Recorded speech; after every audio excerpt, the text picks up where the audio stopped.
ಗುರುವಾರ ಬಂತಮ್ಮ ಗುರುರಾಯರ ನೆನೆಯಮ್ಮ.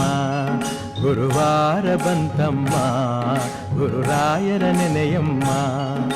ಸ್ಮರಣೆ ಮಾತ್ರದಲ್ಲಿ ಕ್ಲೇಶ ಕಳೆದು ಸದ್ಗತಿಯ ಕೊಡುವ ನಮ್ಮ ವಾರ ಬಂತಮ್ಮ ಗುರುವಾರ ಬಂತಮ್ಮ. ರಾಯರ ನೆನೆಯಮ್ಮ ಗುರುರಾಯರ ನೆನೆಯಮ್ಮ.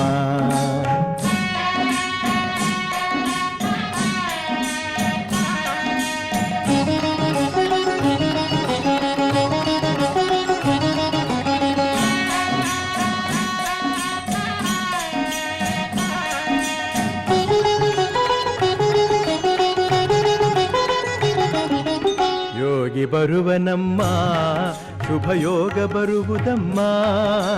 ಯೋಗಿ ಬರುವನಮ್ಮ ಶುಭಯೋಗ ಬರುವುದಮ್ಮ.